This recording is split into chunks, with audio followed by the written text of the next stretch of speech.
Assalamualaikum warahmatullahi wabarakatuh. Kami dari kelompok 5 akan mempresentasikan hasil tugas besar kami mengenai clustering untuk mata kuliah machine learning. Di sini kami menggunakan metode untuk kodenya yaitu from scratch, di mana memulai dari nol tanpa menggunakan library import ataupun seperti Skylearn.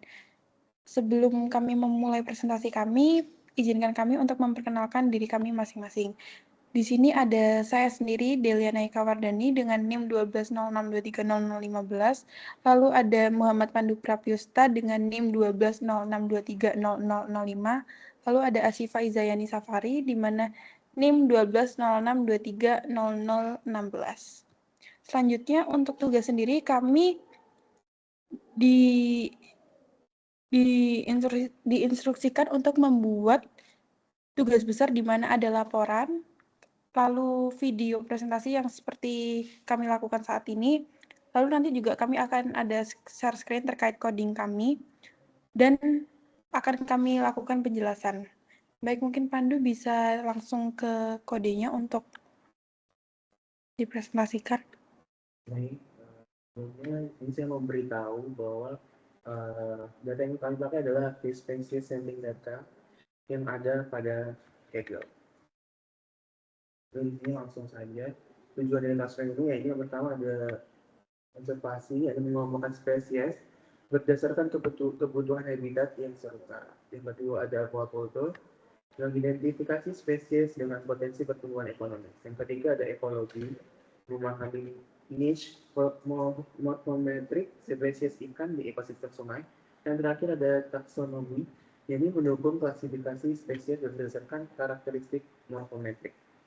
Yang pertama kita lakukan adalah import library. Ini kami menggunakan pandas, matplotlib, seaboard, burnings, sama nantai. Lalu di eksplorasi data, kami melakukan standar scaler. Ini ada beberapa fungsi. Yang pertama ada devfit, yakni berfungsi menghitung rata-rata dan standar deviasi. Lalu ada transform, yakni mentransform data ke bentuk standarisasi. Ada fit transform, di mana kita memfit dan transformkan data. Selanjutnya ada inverse transform, yakni transform kembali ke skala original. Selanjutnya ada Principal Component Analysis atau PCA. Di sini ada beberapa fungsi juga. Yang pertama ada devfit, itu untuk menghitung matrice varian. Sebelumnya saya mau disclaimer dulu. PCA ini fungsinya untuk mereduksi dimensi. Hal ini akan kami lakukan agar hasil visualisasinya nanti bagus. Selanjutnya ada div transform. Ini kami mentransform data ke bentuk PCA atau Principal Component Analysis. Selanjutnya ada devfit transform. Lalu dilanjutkan dengan k-means. Dan ada beberapa fungsi di sini. Yang pertama ada definite, yaitu untuk menginisialisasi parameter awal k-means. Terus lalu ada definite centroid, yakni menginisialisasi posisi awal centroid berdasarkan metode yang dipilih. Dan di sini kita melakukan penempatan titik centroid secara random. Lalu ada Euclidean distance, yaitu kalkulasi jarak Euclid. Dilanjut dengan assign cluster, yakni assign point centroid terdekat. Lalu ada update centroid untuk mengupdate centroidnya.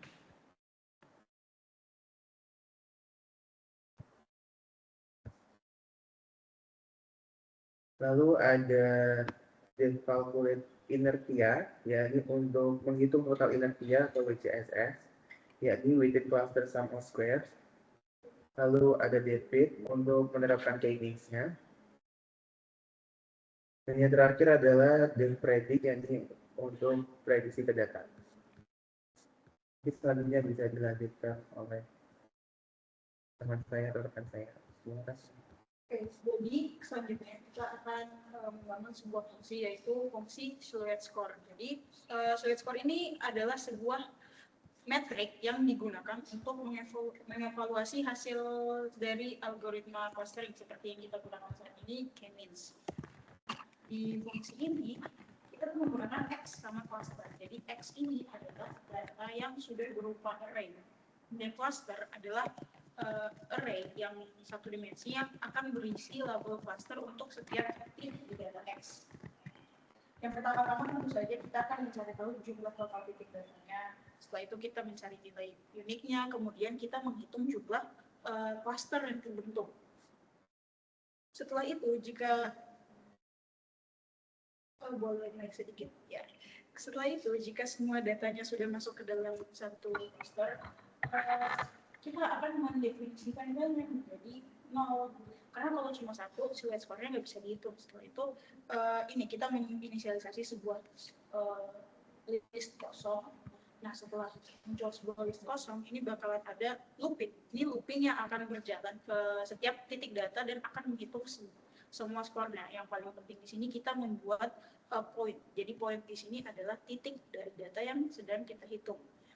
Nah, ini ada current cluster, ini adalah label cluster dari titik data yang sedang kita hitung itu. Nah, selanjutnya kita akan menghitung sebuah jarak antar poin di cluster yang sama. Untuk menghitungnya itu, kita yang pertama-tama ngambil semua titik yang dari cluster yang sama. Setelah itu kita menghitung rata-rata jarak Euclidean-nya. Setelah menghitung jarak antar poin di cluster yang sama, kita hitung lagi rata-rata jarak antar poin di cluster yang terdekat. Nah, yang di sini agak berbeda sebab di fungsi B underscore ini kita akan menginisialisasi BI dengan nilai yang tak terhingga, itu untuk mencari nilai yang paling minimum. Setelah itu kita membuat looping berdasarkan semua label cluster yang ada. Setelah di dalam loopingnya ini, kita akan membandingkannya dengan cluster yang lain atau mungkin ke cluster terdekat, kemudian kita ambil titik data dari cluster tetangga. Setelah kita ambil titik datanya, kita hitung rata-rata jarak dari poin ke semua cluster tetangga ini. Kalau rata-ratanya sudah didapatkan dan lebih kecil daripada B underscore I yang saat ini, kita memperbarui B underscore I-nya, kemudian kita pastikan kalau kita sudah mendapatkan jarak ke cluster yang terdekat.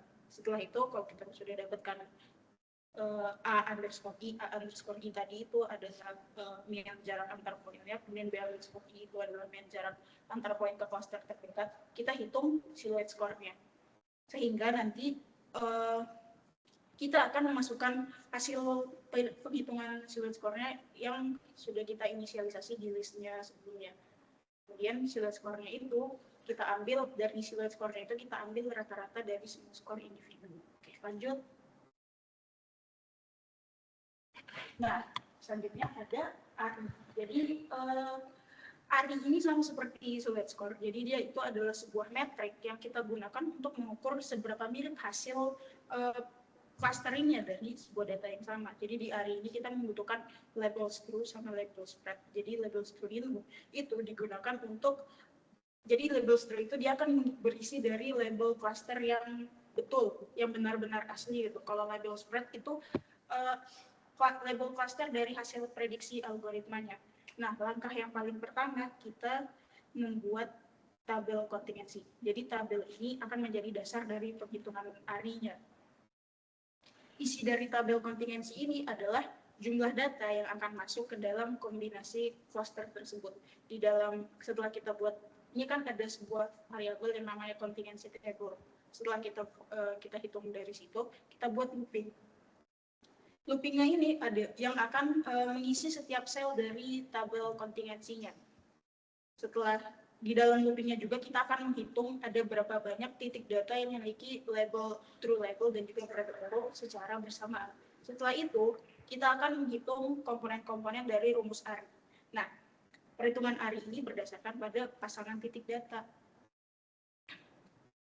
Oke, jadi dari yang pertama kan ada variabel namanya sum com underscore c. Ini dia berfungsi untuk menghitung jumlah pasangan titik yang berada di cluster yang sama pada kedua pengelompokan. Kemudian ada variabel sum underscore com underscore k, itu menghitung jumlah pasangan titik yang berada di cluster yang sama pada pengelompokan asli, yaitu yang variabel di awal yaitu label struct. Kemudian ada variabel sum underscore com underscore c underscore prime. Dia itu akan menghitung jumlah pasangan titik yang berada di cluster pada pengelompokan prediksi. Jadi perbedaannya sama yang sebelumnya, dia itu pada pengelompokan asli, kemudian yang sekarang dia berada pada pengelompokan prediksi. Langkah terakhirnya, kita akan menghitung skor ARI. Jadi kalau rumus umum ARI itu kan dia indeks dikurang expect index dibagi sama max index dikurang expect index. Nah, expected index itu adalah jumlah kesepakatan yang diharapkan terjadi jika pengelompokannya dilakukan secara acak. Nah, ini akan membuat skornya itu bakalan adjusted, yaitu sesuai dengan namanya, yaitu disesuaikan. Nah, penghitungannya adalah seperti yang ada di bawah itu, yang mulai dari total atas bawah itu, ya. Perhitungannya mungkin akan seperti itu. Nah, nanti di akhir dia akan mengembalikan skor ADI-nya, yaitu sum underscore com underscore c dikurang expected index dibagi max underscore index dikurang expected index. Oke, boleh lanjut ke fungsi selanjutnya.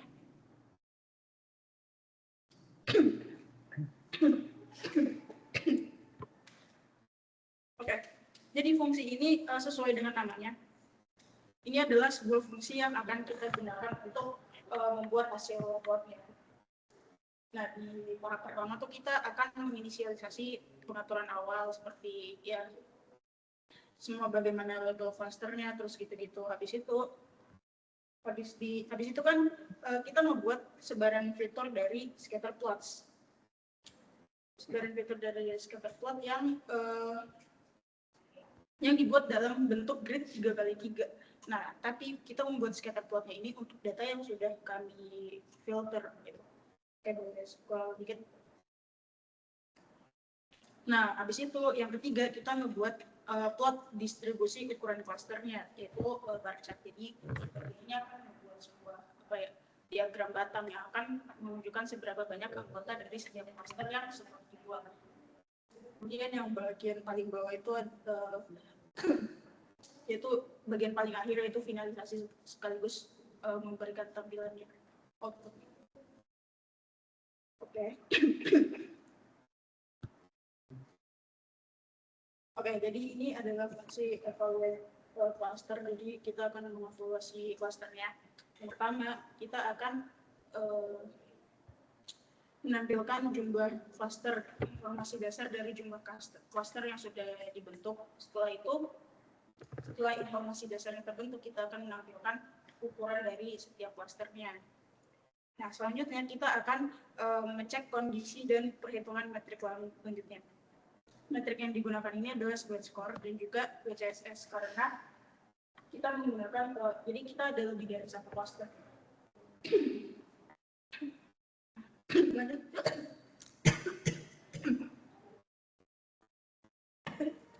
Oke, jadi selanjutnya ada bagian optimal K. Jadi fungsi ini itu adalah sebuah fungsi yang akan menemukan jumlah cluster yang paling ideal. Nah, fungsi ini dia tuh menggunakan dua metode. Yang pertama ada LU method sama squared score. Jadi di sini kami mengambil maksimal K-nya itu 8 karena biar lebih maksimal aja hasilnya.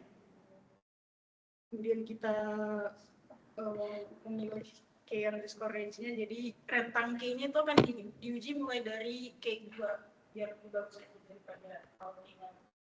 Yang pertama kita akan melakukan iteration untuk menguji setiap nilai K.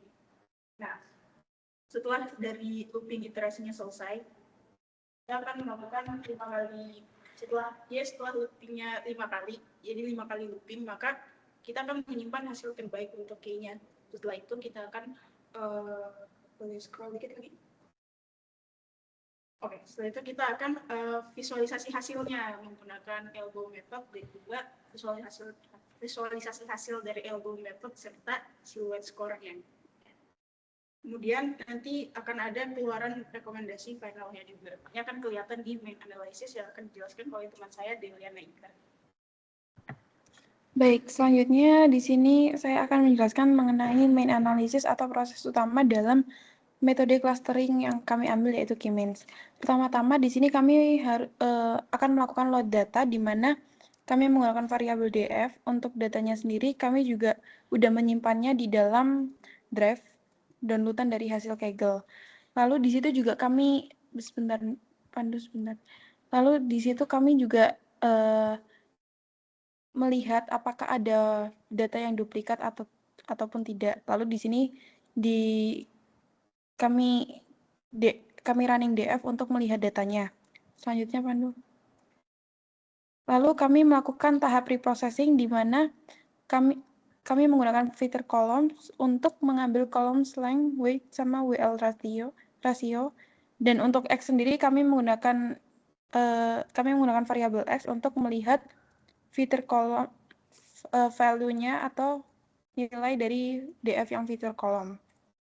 Lalu di sini kami akan melakukan perulangan yaitu call in enumerate mengambil fitur numerik yang relevan untuk clustering yaitu length, weight, sama WL ratio, lalu menyimpannya ke dalam array X.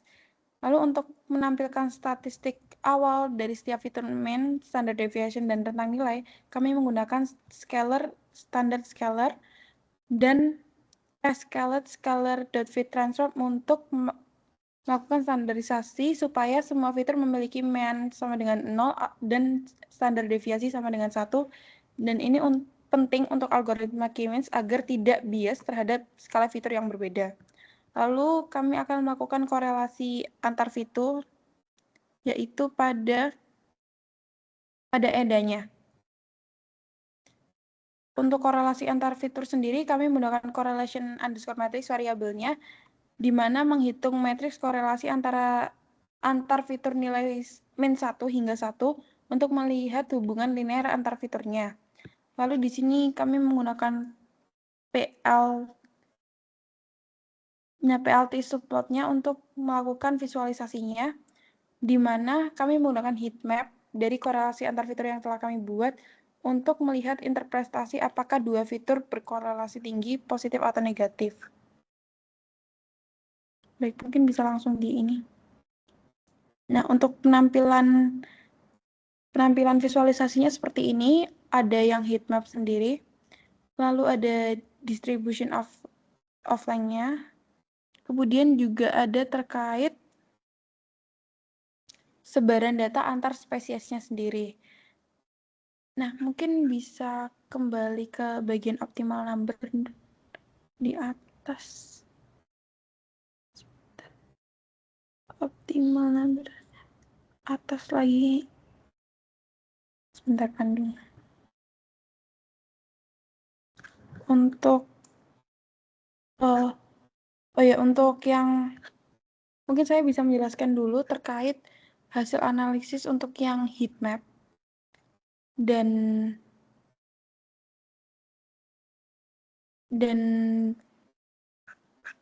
nah untuk yang heat map sendiri itu kami memberikan visualisasi informasi yang kuat dalam mengelompokkan ikan berdasarkan spesiesnya.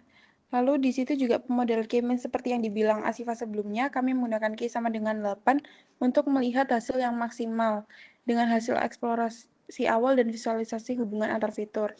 Lalu untuk visualisasi PCA-nya sendiri menegaskan bahwa clustering memiliki performa baik karena cluster relatif kompak dan terpisah.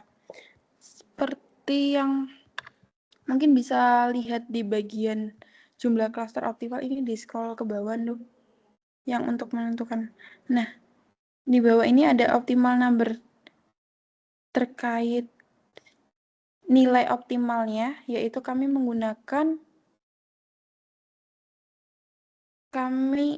membuat fungsi optimal underscore K di mana menentukan jumlah klaster terbaik yaitu K optimal berdasarkan metrik seperti elbow method atau silhouette score tergantung isi yang fungsi optimal K sebelumnya. Di situ kami menggunakan kodenya. Di situ kami telah menyebutkan untuk menggunakan 8 sebagai nilai optimalnya dan kami melakukan iterasi sebanyak 8 kali. Mungkin bisa dilihat untuk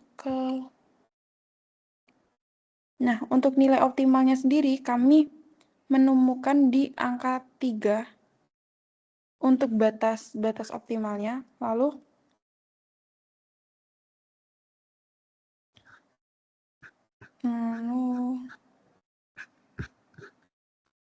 untuk yang dimana within cluster sum of squares itu menurun tajam hingga K3, lalu dia melandai setelah nilai number of cluster 3. Selanjutnya untuk yang silhouette score-nya sendiri, itu dapat dilihat bahwa skor tertinggi muncul pada K8 yang menunjukkan bahwa pembagian menjadi 8 cluster memberikan pemisahan terbaik untuk setiap kelompok pada spesies-spesies tersebut. Mungkin untuk hasilnya seperti itu jika kami mungkin kalau misalnya yang distribusi fitur sendiri bisa dilihat yang bagian atas lagi yang visualisasi itu. Nah, di sini dapat kita lihat untuk persebaran terkait kolom-kolomnya. Yang panjang itu agak menyebar dengan puncak di sekitar 19 sampai 21 cm. Lalu untuk yang beratnya sendiri, kebanyakan ikan juga memiliki berat antara 2,5 sampai 3,5 gram dan Wakeling rasionya yaitu sebagian besar nilainya berada di bawah 0,3 untuk menunjukkan bahwa beratnya umumnya kecil dibanding panjang. Mungkin sekian presentasi dari kelompok kami. Jika kami ada kesalahan kata atau kurang dalam penjelasan, kami mohon maaf sebesar-besarnya. Terima kasih. Wassalamualaikum warahmatullahi wabarakatuh.